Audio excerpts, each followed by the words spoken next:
Salve Maria! Meus amados irmãos, meu nome é Tiago e esse é o terceiro vídeo da série Glórias do Norte Goiano, onde eu estou aqui, de modo muito despretensioso e muito resumido, contando um pouco das minhas memórias sobre o início da missão orionita no norte, no antigo norte do Goiás, hoje Tocantins. Memórias que são coisas que eu ouvi dos missionários antigos com quem eu convivi, de modo especial o Padre Remígio, né? E também coisas que eu aprendi nos livros que contam a respeito desses fatos.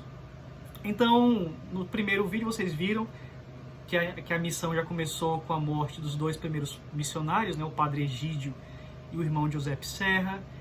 No segundo vídeo vocês viram a doença misteriosa que abateu o Padre Luiz Betiol e o irmão Rinoldo, de modo que em 5 anos de missão foram 4 religiosos mortos, né?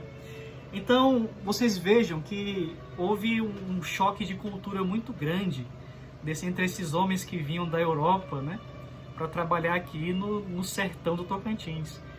Então, o que eu vou contar hoje são fatos aleatórios, né, fatinhos, sobre algumas peripécias, né, dos missionários quando aqui chegaram. A primeira delas é sobre o Padre Egídio. O Padre Egídio veio do Rio de Janeiro para Porto, né? E em Porto ele se encontrou com seus 2 colegas que viriam com ele também, o Padre André Alice e o irmão José Serra, que vinham da Argentina. E de Porto, o Dom Alano iria trazê-los para cá de barco, né? Aqui para o norte do estado, levando para Tocantinópolis, pelo caminho das águas, Rio Tocantins. E nessa viagem eles vão parar em Babassulândia. Vocês imaginem como que era Babassulândia nos anos de 52, né? E ali o pessoal fica muito entusiasmado com a presença do padre. Fazia muito tempo que não tinha missa na cidade. Estavam há muito tempo desassistidos, né? Os padres, eles geralmente passavam por ali em regime de desobriga, uma vez por ano. E o pessoal, quando viu um padre, ficava muito entusiasmado, fazia festa, né? E o pessoal pediu que o Padre Egídio celebrasse a missa antes de sair. Ele iria sair na madrugada, né? Ele iria dormir ali e na madrugada iria sair para continuar a viagem. De modo que ele celebrou essa missa às 3 da madrugada, para poder sair às 4. O pessoal compareceu em peso para assistir a missa, né? Ele dormiu ali na casa de um senhor, que é tido como um dos fundadores de Babassulândia, o senhor Henrique Figueiredo de Brito. É um grande nome da cidade, né? Tem até um colégio lá com esse nome. E é ali que o Padre Egídio vai pela primeira vez dormir numa rede, coisa que ele nunca tinha visto na vida, né? Então, dizem que ele levou uma queda da rede, quase não se levanta mais, não conseguia se ajeitar naquele negócio, né? De modo que ele passou a noite muito mal dormida para levantar de madrugada para celebrar a missa, né? Então, culturas bem diferentes, mas eles souberam, com muita dificuldade, se adaptando para poder dar o seu melhor, não é? Outra coisa muito interessante sobre essas questões das desobrigas que eles faziam. A desobriga o padre saía da sua matriz e entrava sertão adentro para celebrar, né, no sertão, nos pontos de missa. Sobre isso o Padre Remígio falava que não tinha estradas. A única estrada que tinha era o rio, né? Então quando o padre ia sertão adentro, ele ia a cavalo por trilhas que tinha no meio da mata. E o Padre Remígio falava que era mata muito fechada, de modo que você não via quase nem a luz do sol, tão fechada era. E nessa primeira desobriga que o Padre Remígio fez, ele não conhecia nada. Então deram para ele um cavalo que tinha sido de um padre anterior, um padre que tinha passado por lá antes dele. E a pessoa que entregou esse cavalo ao Padre Remígio disse: Ó padre, o senhor não sabe a estrada, mas confie no cavalo, porque o cavalo sabe a estrada. Então o padre estava totalmente entregue ao cavalo, né? O cavalo que ia guiando. Então coisas do tipo, quedas de cavalo, noites mal dormidas em rede, a comida que era diferente, eles tiveram que se adaptar àquilo, né? Como eu falei, aqui não tinha nenhuma assistência médica, o pessoal morria de verme, tudo muito precário. Então vai caber aos padres a missão de cuidar de tudo isso. Tem um fato sobre o padre, se eu não me engano, foi o padre João Caprioli. O padre João Caprioli era médico, né? Morou em Babassulândia, ele atendia como padre e como médico, né? Então ele passava remédio, fazia curativos.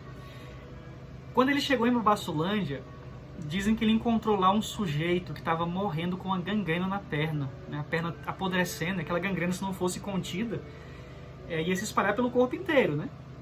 Então o padre Caprioli, meio aperreado sem saber o que fazer, usou os seus conhecimentos médicos que ele tinha e desesterilizou ali um serrote, né?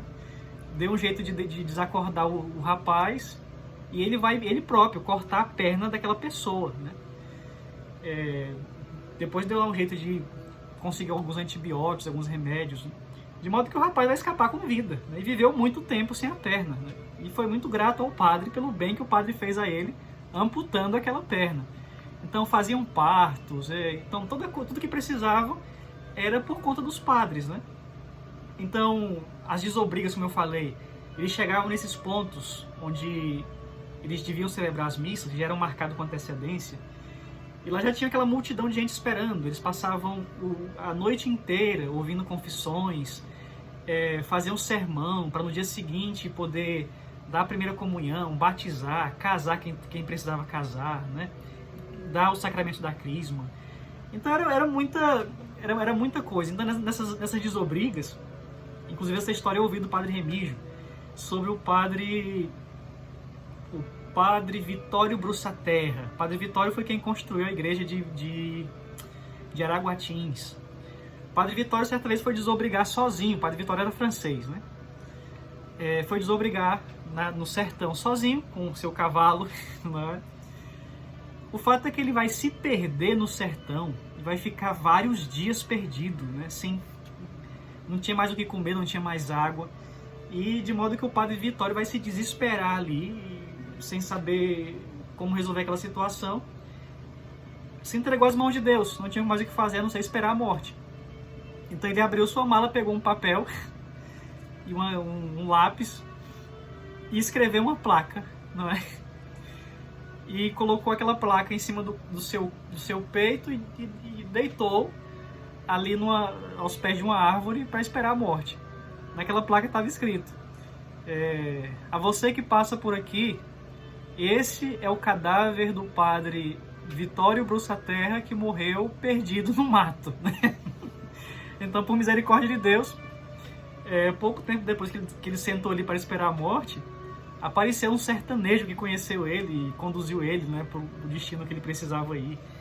Então acontecia todo esse tipo de situações com os padres, né? Padre Remígio também, quem conheceu ele sabe que ele não tinha um dos olhos, né? Ele era cego de um dos olhos. Esse olho ele perdeu também nas desobrigas, né? Ele contava que ele vinha desobrigando junto com Dom Alano, bispo de Porto, né? Que era o bispo daqui na época. E no meio da desobriga, eles de cavalo, os dois, rezando o breviário. Vocês imaginem, o cavalo andando, eles aqui em cima do cavalo lendo o breviário, né? O padre Remígio alternando com o Dom Alano. E de repente entrou uma farpa, né? Um espinho no olho do padre Remígio, e ele ficou com aquela vista infeccionada, de modo que acabou perdendo parte da visão do olho, depois acabou perdendo o olho inteiro. Então, todo esse tipo de situações aconteciam com nossos padres, né? Mas eles eram muito alegres, muito otimistas, né? Muito crentes que daria certo a missão, né? Também sobre o padre Domingos Morini, muito conhecido nosso aqui, morreu há pouco tempo. Também tem muitas histórias engraçadas sobre ele. Ele chegou aqui sem saber uma palavra em português, né? Não sabia quase nada, se expressava com muita dificuldade. Ele, quando morreu, ele foi embora daqui de Araguaína com quase 90 anos, né? Ainda não sabia português, né? Falava com um sotaque muito carregado, né? Então ainda bem que a missa era em latim, era a sorte dele. Então teve muita dificuldade, né? Passou muitas situações de aperto, porque não sabia se comunicar bem, não é? Mas a linguagem do amor é compreendida por todos, graças a Deus. O padre Domingos, mesmo falando muito mal português, conseguiu fazer um bom trabalho aqui na nossa terra. Então, meus irmãos, esse vídeo foi mais assim, alguns fatinhos interessantes para que vocês possam entender o que os padres passaram quando chegaram por aqui. Não é uma região de muita miséria, de muitas doenças, perigo de feras na mata, né? De tudo que vocês possam imaginar. Não é? O pessoal daqui, como não tinha assistência religiosa, tinha uma fé muito supersticiosa, de modo que os padres também tiveram muito trabalho para conseguir catequizar essa gente. Não é? E com muito sacrifício, muita paciência e muita bondade, eles conseguiram, não é? Com a ajuda de Deus e com a proteção de Dom Orione, fazer com que a missão prosperasse aqui nessa terra, perseverando até o fim. Não é? Muitos que vieram para cá como missionário nunca mais voltaram para a Itália. É o caso do Padre Remígio. Não é? Ele falava, né? Fazer o que na Itália? Não tenho mais nada lá. Não é? Toda a minha vida foi aqui. Então, assim como o Hernán Cortés, quando foi colonizar o México, né? Chegou lá para que os seus companheiros não tivessem a tentação de voltar para trás. O Cortés foi lá e queimou os barcos, né? Os padres de Dom Orione, animados pelo zelo do fundador, também espiritualmente queimaram seus barcos. Perderam completamente o vínculo com a Itália e fizeram daqui a sua pátria. Espero que vocês tenham gostado do vídeo de hoje. Deixem seu like, compartilhem, comentem aí.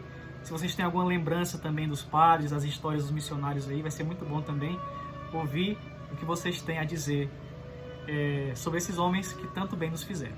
Por hoje é só. Deus abençoe a todos. Salve Maria!